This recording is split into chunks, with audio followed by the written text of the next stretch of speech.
शुरू करिए।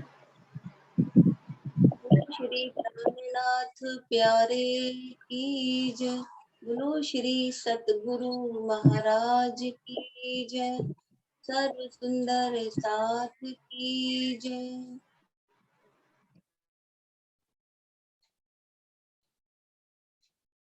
वाणी की धुन सुनी सखीरी आज वाणी की धुन सुनी सुध न रही कछु अपने धनी की सुध न रही कछु अपने धनी की ना सुध थी अपनी ना सुध थी अपनी वाणी की धुन सुनी सखीरी आज वाणी की धुन सुनी मैं जो आई खेल देखन को मैं जो आई खेल देखन को सुध बुध थी बिसरी सुध बुध थी बिसरी आप पहचान कराई आकर आप पहचान कराई आकर अंगना जान अपनी अंगना जान अपनी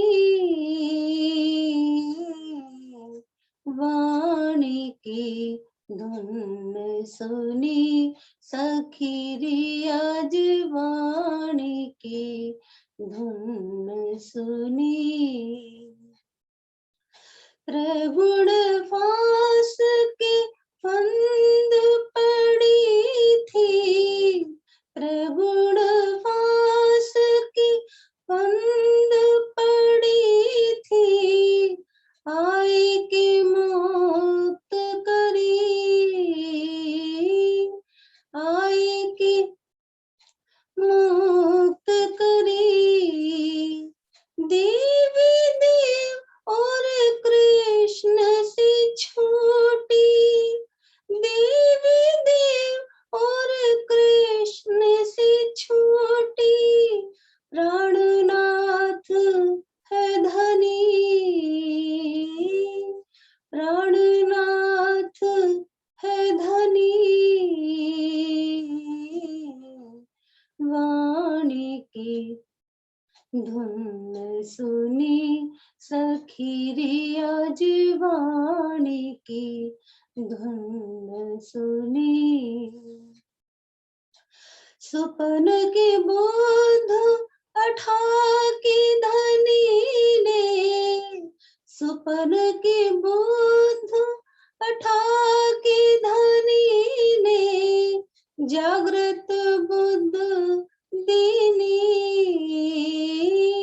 जागृत बुद्ध दीनी निज बुद्ध आवे ए आज्ञा सो निज बुद्ध आवे ए आज्ञा सो अरस परस भई अरस परस भई वाणी की धुन सुनी सखीरी आज वाणी की धुन सुनी सुध न रही कछु अपने धनी की सुध न रही कछु अपने धनी की ना सुध थी अपनी ना सुध थी अपनी वाणी की धुन सुनी सखी आज वाणी की धुन सुनी। बोलो श्री प्राणनाथ प्यारे की जय। बोलो श्री सतगुरु महाराज की जय। सर्व सुंदर साथ की जय। प्रणाम जी।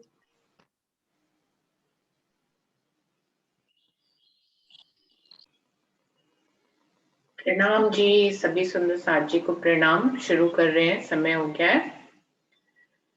प्रथम लागू दुई चरण को, धनिये न छुड़ाइयो खीन।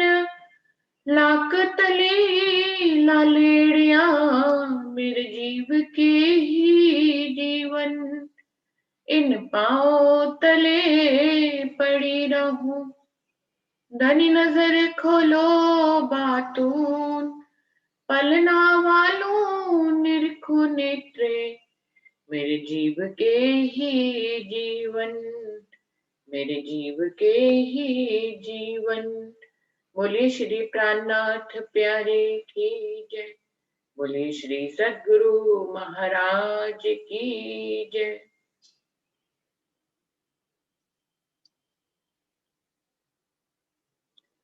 प्रकाश हिंदुस्तानी में हम धीरे धीरे आगे बढ़ रहे हैं और 32 प्रकरण हो गए हैं सुंदर साथ जी। अभी 33वें प्रकरण पे हम आगे चल रहे हैं। आज के दिन में श्री भागवत को साथ सुनियो, साथ कहूं विचार। फल बस्त जो अपनो सार, सोए देख के आओ वतन। माया अमल से राखो जतन। इंद्रावती जी की आत्म के धाम हृदय में राज्य स्वयं विराजमान है। उनके दिल को अर्श करके बैठे और पूरी वाणी इंद्रावती के मुखार बिंद से कहलवा रहे हैं, लेकिन स्वयं राज्य का आवेश हमें ये सारे निर्देश दे रहा है। तो क्या कह रहे हैं राज्य महाराज इंद्रावती जी के माध्यम से? सुनियो साथ कहूं विचार, फल वस्त जो अपनो सार। ये सुंदर साथ जी, आपको मैं बता रही हूं जो बातें, उन पे आप विचार करिएगा। फल वस्त जो अपनो सार, क्योंकि प्रकरण की हेडिंग है भागवत को सार। तो भागवत के का जो सार है, सभी शास्त्रों, दुनिया में जितने भी शास्त्र आए हैं, वेद आए हैं, उन सब का सार जो है वो भागवत है। और भागवत का भी सार जो है वो इंद्रावती जी कह रही है, मैं आपको बता रही हूँ। सारे शास्त्रों का फल रूप सार भागवत है, और भागवत का जो सार रूप है वो मैं आज आपको कहती हूँ, उसको आप विचार करिएगा। सोए देख के आओ वचन। इन सार को देखकर आप मूल परम धाम और अक्षरातीत पूर्ण पारब्रह्म की पहचान करो और अपने घर वापस आओ। माया अमल से राखो जतन। और ये जो माया का अमल चारों तरफ फैला हुआ है, इससे अपने आप को बड़े यत्न से बचाकर रखो और परम धाम, इन बातों को विचार करके, परम धाम की पहचान करके, राजी महाराज की पहचान करके वापस अपने घर मूल परातम में वापस चलो। इन अमल को बड़ो विस्तार, सोए देखना नहीं निर्धार। पहले आपन को वर्जे सही, श्री मुखवाणी धनिय कही। वो कह रहे हैं ये जो माया का अमल है, इसका बहुत विस्तार है, बहुत बहुत विस्तार है। हम लोग तो, जितनी हम लोगों की आयु होगी उतनी आयु में हमने देखा ही है कि माया का अमल कितना ज्यादा है। सो ये देखना नहीं निर्धार, हमें इसको पीछे मुड़कर नहीं देखना है। क्यों देखना है कि क्या क्या माया थी? माया को तो खूब देख देख के समझ ही लिया। पहले आपन को वर्जे सही, श्रीमुख वाणी धनी कही। धनी ने परम धाम से जब हम लोग इस खेल में आ रहे थे तभी कहा था कि माया का अमल बहुत जोरावर है, आपको बुला देगा, आपको भरमा देगा, आपको मेरी पहचान हटा देगा, आपको परम धाम विसरा देगा, आपको अपना मूल स्वरूप विसरा देगा। तो कितना तो उसका विस्तार है। हमको पहले भी राजी महाराज ने मना किया था, और फिर अब ये तारतम वाणी के माध्यम से भी वो माया के अमल की हमें कई बार पहचान करा चुके हैं, और हमें मूल घर की पहचान कराते हैं राजी महाराज माया के अमल को बताते हुए। तीन कारण तुम्हें दिखलाऊं सार, मूल वतन के सब प्रकार। धनी अपनो धनी को विस्तार, तिनते उपज अखंड हुआ रास। इस कारण से, क्योंकि माया का अमल बहुत ज्यादा है, इस अमल को उतारने के लिए राज्य महाराज जो है तारतम वाणी लेकर आए हैं और अब इंद्रावती जी कह रही हैं आपको भागवत के सार रूप बताकर मैं इस माया के अमल को हटाते हुए आपको परमधाम की पहचान करवा रही हूँ। तिन कारण तुम दिखाओ सार, इसीलिए तुमको ये भागवत का सार दिखा रही हूँ खोलकर। मूल वतन के सब प्रकार कि जिस ब्रज और रास का वहां पे वर्णन है, वो ब्रज रास हमने खेली थी और कहाँ से आके खेली थी, खेलकर कहाँ गए, मूल वतन के सब प्रकार, उसी सार के माध्यम से मैं आपको मूल परम धाम तक ले चलूंगी, वहां की पहचान कराऊंगी। धनी अपनो धनी को विलास, हमारा घर कहाँ है, हमारे धनी कहाँ है, हम किस विलास में रहते थे, हमने कौन कौन से विलास इस काल माया के ब्रह्मांड में किए, तिनते उपज अखंड हुआ रास, और ये हमारे ही कारण योग माया में रास खेली गई, हमने ही वो खेली, हमारे लिए वो ब्रह्मांड बनाया और फिर हमारे लिए ही उसको अखंड कर दिया गया कि दुनिया उसको जाने, उसको पहचाने, और हमेशा वो राज जो है दुनिया उसको पहचान पाए, इसलिए उसको अखंड किया गया। ये सुनियो आत्म के श्रवण, सो नाही जो सुनिए ऊपर के मन, वेद को सार कयो भागवत, ए फल उपजो शास्त्रों के अंत। इंद्रावती जी कह रही है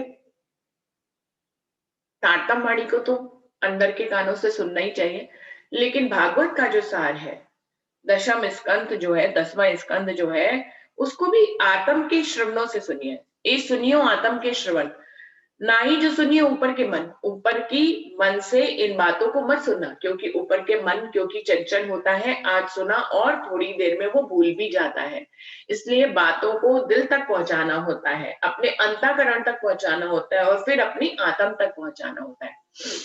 जितने वाहे गुण इंद्रियां जीव के होते हैं, उतने ही शरीर के होते हैं, जीव के होते हैं और आत्म के भी होते हैं। तो वो कह रहे हैं ये सुनियो आत्म के श्रवण, आत्मा के कानों से इसको सुनना, ऊपर के मन से इनको मत सुनना। वेद को सार कयो भगवत, सारे वेदों का सार जो है वो भागवत है। ए फल उपजो शास्त्रों के अंत, और भागवत को सभी शास्त्र जब निर्मित हो गए उसके अंत में सार रूप में भागवत को कहा गया। सो फल सार सुख जे लियो, सींच के अमृत पकव कियो, ए फल सार जो भागवत भयो, ताको सार दसम स्कंद कयो। वो कह रहे हैं सुखदेव मुनि क्योंकि अक्षर की पंचवासनाओं में है, उन्होंने इस सार को ग्रहण किया। सो फल सार सुख जी लियो, सुखदेव मुनि पंचवासनाओं में, इसलिए उन्हीं को ये सार मिला। सींच के अमृत पकव कियो, मतलब भागवत जो है जो उनको दिया गया सार के रूप में, वो एक कच्चे फल के समान था, उसको पक्का फल जो है उन्होंने बेहद का रस डालकर उसको पक्का किया। भागवत के जो कच्चा फल था उसको बेहद का अमृत डालकर उस फल को पक्का पक्का जो है सुखदेव मुनि ने किया। क्यों? क्योंकि सुखदेव मुनि अक्षर की पंचवासनाओं में है और उनका ध्यान भी जो है ब्रज मंडल और रास मंडल तक जाता है, पंचवासनाएं होने के कारण उनको भी बेहद का ज्ञान है, मुख से नहीं कह पाते क्योंकि जोश नहीं है। अभी राज्य का अक्षर का जोश जबराइल आएंगे और उनसे कुछ बातें कहलवाएंगे।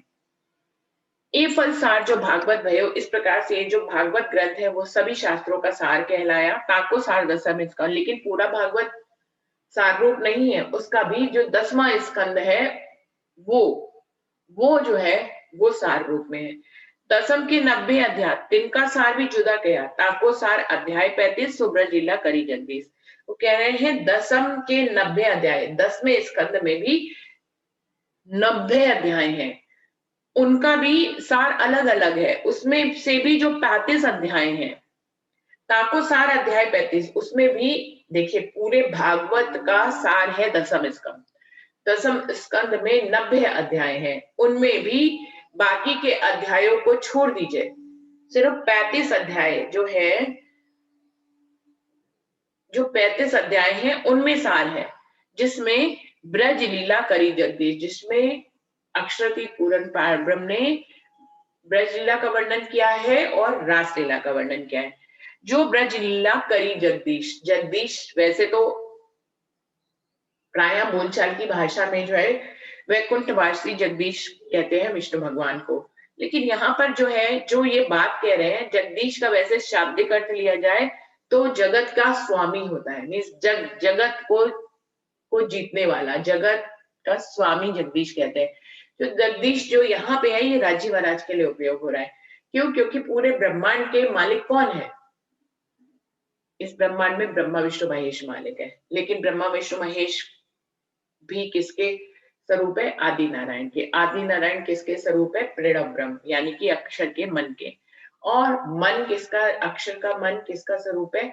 राजी महाराज का। तो यहाँ पर जो है ये जो बात आ रही है, जो ब्रज लीला करी जगदीश, ये 35 अध्यायों में जिस ब्रज लीला का वर्णन किया है, उसको, जिसको अक्षरातीत पूर्ण पारब्रह्म, जो कि जगदीश है, सारे जगत के स्वामी है, वो सार जो है वो सार रूप है, जो मैं आपको कहने जा रही हूँ। जगदीश नाम विष्णु, आगे क्लियर भी कर रहे हैं, जगदीश नाम विष्णु को होए, यो ना कहूं तो समझे क्यों कोई, ये तो प्रेम लीला श्री कृष्ण जी करी, सो गोपियन में गोपियों चित भरी। वैसे कह रहे हैं जगदीश नाम तो विष्णु का होता है, उनको ही कहते हैं, दुनिया में यही नाम प्रचलित है। यो ना कहूं तो समझे क्यों कोई, लेकिन अगर मैं इस शब्द का उपयोग अक्षरातीत पूर्ण पारब्रह्म के लिए नहीं कहूंगा तो लोग कैसे समझेंगे? क्योंकि वो फिर इसी विष्णु पे घटा लेंगे। और मैं उस ब्रज और रास का जो वर्णन कर रही हूँ उसमें भी जगदीश इसलिए उपयोग कर रही हूँ क्योंकि सारे जगत का मालिक, ब्रह्मा विष्णु महेश का भी मालिक कौन है? अक्षरातीत पूर्ण पारब्रह्म है।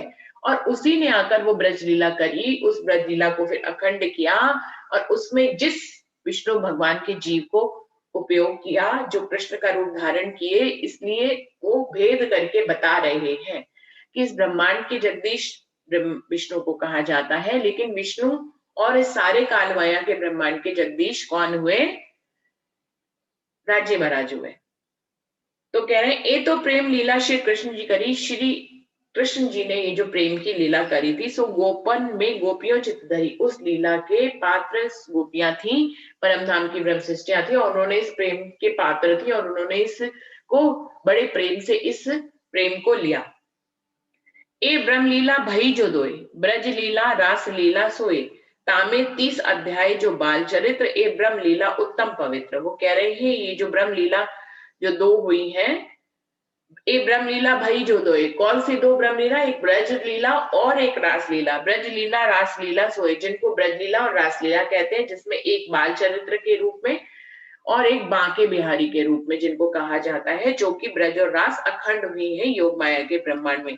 तामे 30 अध्याय जो बाल चरित्र, उसमें भी जो 1 से लेकर 30 अध्याय तक है, दसम स्कंद के 90 अध्यायों में जो 1 से 30 अध्याय के रूप में है, वो बाल लीला जो है, जिसमें राज्य महाराज ने 11 साल 52 दिन तक लीला करी। ये ब्रह्म लीला उत्तम पवित्र, ये ब्रह्म की लीला है, और ये पूरे भागवत का सार है, ये सबसे अति उत्तम लीला है। पंच अध्याय ताको जो सार, किशोर लीला जो गुमाया विस्तार, ब्रज लीला का जो ब्रह्मांड, रात दिन जित हो अखंड। और आगे के 5 अध्याय जो हैं, पंच अध्याय ताको जो सार, उसमें जो सार है किशोर लीला योग माया विस्तार, जो विश्व किशोर लीला जो कि हमने केवल ब्रह्म में करी राज्य के साथ, उस किशोर अखंड रास की रात्रि का वर्णन है, उसका विस्तार है। ब्रज लीला को जो ब्रह्मांड, रात दिन जित हो अखंड। वो कह रहे हैं जो किशोर लीला है वो रात्रि की लीला है, पूरी रास महारास की वो रात्रि थी, लेकिन जो ब्रज लीला अखंड है उसमें ब्रज मंडल के दिन और रात के रूप में वो लीला अखंड है। योग माया जो लीला रास, रात अखंड सब चेतन विलास, ए लीला सुखे आवेश में कही, राजा परीक्षित सही न गई। वो कह रहे योग माया में जो रास की लीला अखंड है, वो उसमें अखंड रात है, पूरी रात है, सब चेतन विलास, उसमें सब कुछ अभी भी चेतन है, और सब ही विलास कर रहे हैं आज भी। लेकिन सिर्फ इतना फर्क है कि उसमें ब्रह्म सृष्टियों की आत्म नहीं है। ए लीला सुखे आवेश में कही, राजा परीक्षित सही न कही। इस लीला का वर्णन, इस अखंड महाराज का वर्णन राजा परीक्षित जो सुखदेव मुनि जो है, वो धनी के जोश से, यानी कि धनी के जबराइल के बल पर वो इसका वर्णन कर रहे थे। पर राजा परीक्षित क्योंकि बैकुंठ के स्वामी है, क्योंकि राजा परीक्षित जो है वो बैकुंठ जाने वाले जीव है, इसलिए वो अखंड की बात को सुन नहीं पाए। ए लीला क्यों सही जाए, बैकुंठ को अधिकारी राय, सुख के अंग वो उजास, जानू वचन करूंगो रास। क्योंकि राजा परीक्षित जो है वो अखंड की लीला को सहन नहीं कर सकते। क्यों? क्योंकि वो बैकुंठ के अधिकारी है, उनको मुक्ति बैकुंठ में मिलनी है। लेकिन सुखदेव मुनि क्योंकि पंच वासनाओं में है, इसलिए उनके मन में, उनके अंगों से ये जब्राइल के जोश के द्वारा ये उजाला हो रहा था। उनके मन में ये बहुत ही इच्छा थी कि वो इस राज के वर्णन को कर दें। या समय प्रश्न कियो राजान, सुख को जोश दियो तिन्भान, प्रश्न चूक्यो भयो अजान, रास लीला वर्णा वर्णवी प्रणाम। उस समय पे जबकि उनके अंदर जब्राइल के जोश के माध्यम से अखंड महारात्रि का वर्णन हो रहा था, और जब ब्रज से सखिया रास की तरफ जाने लगी और प्रेम में जो है उन्होंने अपने इस काल माया के ब्रह्मांड के रिश्तों को छोड़ दिया, उसी समय राजा परीक्षित ने उनसे प्रश्न कर लिया कि ये यहाँ के संबंधों को छोड़कर उस कृष्ण के पीछे जा रही हैं जो उनका पति भी नहीं है। बस या समय प्रश्न किए राजान, संशय आ गया और उस प्रेम लीला में बाधा डाल दी उन्होंने, राजा परीक्षित ने। या समय प्रश्न किए राजान, सुख को जोश दियो तिन्भान। इस प्रकार से शुकदेव मुनि के पास जो जब्राइल का जोश आ रहा था उसको उन्होंने खत्म कर दिया। प्रश्न चूक्यो भयो अजान, रास लीला न वर्णवी प्रमाण। इसलिए प्रश्न करने से वो जोश चला गया और शुकदेव मुनि जो है वो अनजान हो गए उस महाराज के प्रति, और इस प्रकार से रासलीला वर्णन नहीं हो पाई। तब हाथ मिलाटे दियो सही, सुखे दुख पाई के कही, मैं जोगी ते राजा भयो, रास को सुख न जाए गयो। जैसे ही वो जोश चला गया तो शुकदेव मुनि अपने मत्थे पे सर हाथ रख के कहते हैं और बड़ा दुख पाके कहते हैं कि मैं तो योगी हो गया और तू राजा जैसा हो गया, अब रास का सुख नहीं कह पाएंगे क्योंकि तुमने उसको टोक कर उस जोश को खत्म कर दिया। ए बानी मेरे मुक्ति ना परे, ना तेरी श्रवणा संचरे, ए जोग आपन ना ही दोए, तो ए लीला को सुख क्यों होए। वो कह रहे हैं निश्चय ही ये जो जोश चला गया, जो पहले बोल रहा था और अभी वो जोश चला गया, लगता है राजा हम दोनों ही इसके पात्र नहीं है। मेरी वाणी इस काबिल नहीं है कि वो राज का वर्णन करे और तेरे कान इस काबिल नहीं है कि वो राज का वर्णन सुन सके, इसलिए हम दोनों इसके पात्र नहीं है, इसलिए इस लीला का वर्णन नहीं हो पाया है। या के पात्र होसी इन जोग, या लीला को सो लेसी भोग, केसरी दूध न रहे रजमात्र, उत्तम कनक बिना जो पात्र। वो कह रहे हम दोनों पात्र नहीं थे, इसलिए रास हमारे द्वारा ना वर्णन किया गया ना आपके द्वारा सुना गया, लेकिन जो इसके पात्र होंगी परमधाम की ब्रह्म सृष्टियां, वो इस लीला का भोग लेंगे और वो इस लीला का वर्णन भी करेंगे। जैसे कि शेरनी का दूध जो है वो सोने के पात्र में ही टिकता है, उसको अगर जो है मिट्टी के पात्र में डाला जाए वो मिट्टी का पात्र टूट जाता है। तो ऐसे ही बिल्कुल हम दोनों उसके पात्र नहीं थे, इसलिए ये सुख हमसे हम नहीं सुन पाए। ये वचन सुन के राय पड़ियो भूम खाए मूर्छाए, कंप मान हुए कल कलिया, रोवे बहुत अंतस्करण गया। ये बातें सुनकर कि अब वो राज का वर्णन नहीं कर पाएंगे, राजा परीक्षित को बहुत ही दुख होता है और वो मूर्छित होकर जो है गिर पड़ते हैं, बहुत ही दुख करते हैं और रोते हैं, बहुत ही उनके अंतस्करण में बहुत ही दुख समा जाता है। तलक तलक दुख पावे मन अंग माहे लागी, अगिन तब सुख जिए दिलासा दिया, आंसू पोंछ के बैठा लिया। बहुत ही दुख करने लग जाते हैं, तड़फने लग जाते हैं अपने मन में, और तब सुखजी जो है उनको दिलासा देते हैं, उनको उठाते हैं, बड़े प्यार से उनके आंसू पोंछते हैं। सुनहो राजा दृढ़ कर मन, अंतर्गत कहता वचन, सो कहने वाला उठ के गया, मैं अकेला बैठा रहा। सुखदेव मुनि राजा परीक्षित से कहते हैं कि हे राजा, अब अपने मन को दृढ़ करो, बलवान करो, अब जो हो गया वो बदल नहीं सकता है। मेरे अंदर जो जोश, जब्राइल का जोश कह रहा था वो उठ के अब चला गया है। मैं अब तो अकेला हूं, मैं आपको उस अखंड राज का वर्णन कैसे करके सुनाऊं। तब राजा पूछत मोए कहा, तुम सरीखा मैं हो रहा। तब परीक्षित चरण पकड़ के गए, स्वामी एक दाज जिन अंग में रहे। राजा सुखदेव मुनि कहते हैं, राजा मैं तो अब तेरे जैसा हो गया, ना मैं अखंड का ज्ञान कह सकता हूँ न तू सुन सकता है। तब राजा परीक्षित उनके चरण पकड़ के कहते हैं, हे स्वामी कुछ तो वर्णन करिए, कुछ तो वर्णन करिए, जोश जाने के बाद भी कुछ तो वर्णन करिए, क्योंकि मेरे अंगों में अग्नि है कि मैं रास का वर्णन सुनूं। राजा परीक्षित को श्रृंगी ऋषि ने ये श्राप दिया था कि 1 महीने के अंदर आपको सांप डस लेगा और आपकी मृत्यु हो जाएगी। तो राजा परीक्षित जो है कहते हैं कि मैं इस कैसे छूटूंगा इन सब बातों से, मैं जो है मुक्ति को प्राप्त करना चाहता हूं। तो उनको बताया जाता है कि आप यदि भागवत को सुने और उससे आपकी अखंड मुक्ति होगी। ये तो हम लोग पहले भी प्रकरण प्रकाश हिंदुस्तानी के प्रकरणों में पढ़ आए सुंदर सार जी, जिसमें ये पूछा गया है कि बड़ी बुद्धि का मालिक कौन है। तो उस प्रकरण में बताया गया है कि जो कृष्ण से प्रेम उत्पन्न करती है वो ही बड़ी बुद्धि है, बाकी सारी कुमत है। तो कृष्ण से प्रेम जो है भागवत के माध्यम से किया जा सकता है। इस ब्रह्मांड में भागवत आई है, तारतम वाणी तो तारतम वाणी तो अब आई है, जागृत बुद्धि का ज्ञान तो अब आया है और हर कोई इसको ले भी नहीं पाता है।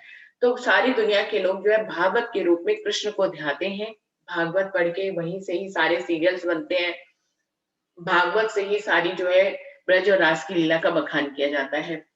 तो वो उसमें भी क्योंकि राजी महाराज ने लीला करी थी उस ब्रज में भी, उस रास में भी, तो इसलिए कोई उन लीलाओं का श्रवण करता है तो वो अखंड मुक्तियों को प्राप्त करता है। तो अब राजा परीक्षित को ये लगने लग जाता है कि यदि वो अखंड का ज्ञान ही नहीं सुन पाएंगे तो उनकी मुक्ति कैसे होगी। तो वो बहुत ही कलपते हैं और कहते हैं कि मुझे उस रास के बारे में जरूर बताइए। मुनि जी मैं बहुत दुख पाऊं, ए दाज जिन लिए जाऊं, तब भागे जोस कई पंचाध्याय, रास वर्णन न हुआ तिनताई। तब जो है राजा परीक्षित सुखदेव मुनि जी से कहते हैं, सुखदेव जी मुझे तो अभी सांप डस ही लेगा और मैं तो मरी जाऊंगा, लेकिन मेरी मुक्ति कैसे होगी? अगर मैं अखंड रास का ज्ञान नहीं सुनूंगा तो मेरी मुक्ति कैसे होगी? तब भागे जोस कई पंचाध्याय। तब जबराज के चले जाने पर, राजा परीक्षित के अनुविनय करने पर सुखदेव मुनि 5 अध्याय के वर्णन करते हैं, लेकिन अखंड रास का वर्णन नहीं हो पाता है। ना तो पंच अध्याय क्यों कहे सुखमुन चल रास लीला अखंड वर्णन, ये लीला क्यों अदबीच रहे एकादश द्वादश स्कंद गए। अगर अगर राजा परीक्षित जोश के साथ वर्णन करते, जबराइल के जोश के साथ, तो सिर्फ यहीं पर ही रास लीला खत्म नहीं हो जाती 5 अध्यायों में, क्योंकि वो तो अखंड अनवरत चल रही है, उसके तो अनंत अध्याय बन जाते। 5 अध्याय में भला सुखदेव मुनि उसको कैसे कहते? रास लीला अखंड वर्णन, रास लीला का तो अखंड को वर्णन है, उसका वर्णन भी अखंड हो जाता। ये लीला क्यों भला इस लीला के बीच में को यहीं पर छोड़कर उन्होंने इसके बाद जो है 11वां और 12वां स्कंद का वर्णन कर दिया। तो कह रहे हैं कि ये लीला बीच में ही रह गई। ये रास लीला को छोड़ के सुख आधा लोगा न निकसे मुख पर है, कहवाए धनी के जो सुख उतर गया वचन के जोश। वो कह रहे हैं रासलीला को के सुख को छोड़कर कोई और सुख तो कहा ही नहीं जा सकता। फिर सुखदेव मुनि ने 11वां और 12वां स्कंद कैसे कह दिया? क्योंकि जबराइल का जोश चला गया था, क्योंकि धनी के परे कहवाए धनी के जोश से उतर गया वचन के रोष। धनी के जोश से वो कहला रहे थे, लेकिन बीच में ही राजा परीक्षित के प्रश्न करने पर ये जोश उतर गया। क्या करे अदबीज में लिया, अखंड सुख पूरा कहने न दिया, दोष नहीं राजा कोई तो ब्रह्म सृष्टि बिना ना पहुंचे थे। वो कह रहे हैं क्या करें, अखंड ब्रह्मधाम अखंड योग माया का जो रास लीला का वर्णन था वो बीच में ही रखा है, पूरा कहने ही नहीं दिया राजा परीक्षित ने। पर इसमें राजा परीक्षित का भी, इंद्रावती जी अब खुलासा करें कि राजा परीक्षित का भी इसमें क्या दोष है। वो पात्र नहीं थे, उनको मिलना नहीं था, और जो इसके पात्र होंगे ब्रह्म सृष्टि बिना ना पहुंचे थे। ब्रह्म सृष्टि के बिना ये अखंड का रस किसी के कानों में पहुंच ही नहीं सकता। ये आपको जाना बैकुंठ वास सो क्यों सही अखंड प्रकाश, सो पार दरवाजे मुदे हद के संगे खोलने न दिए। जिसको बैकुंठ में मुक्ति मिलनी है उसको अखंड का प्रकाश क्यों सहना है? वो सही नहीं पाएगा, इसलिए पार के दरवाजे मुदे ही रह गए और हद के संगे खोलने न दिए। क्योंकि राजा परीक्षित साथ थे सुखदेव मुनि के, सुखदेव मुनि तो अखंड के वासी हैं, लेकिन सुखदेव मुनि साथ जो राजा परीक्षित थे उन्होंने इस दरवाजे को उनको खोलने नहीं दिया। अब सुख जी की केती कहमान सार कारणे गयो प्रणाम, सबको सार कहो ये जो रास ये जो इंद्रावती मुख हुआ प्रकाश। अब वो कहने सुखदेव मुनि के बारे में आपको कितना बताऊं, सार निकालने के लिए ही मैंने आपको ये बात छेड़ी थी। सबका सार तो, सारे ब्रह्मांडों का सार तो ये भागवत है, लेकिन भागवत का भी जो सार है वो ये रास लीला है, और इस रास लीला को इंद्रावती जी ने के द्वारा के माध्यम से इस तारतम वाणी में सबसे पहले ग्रंथ के रूप में रखा गया है।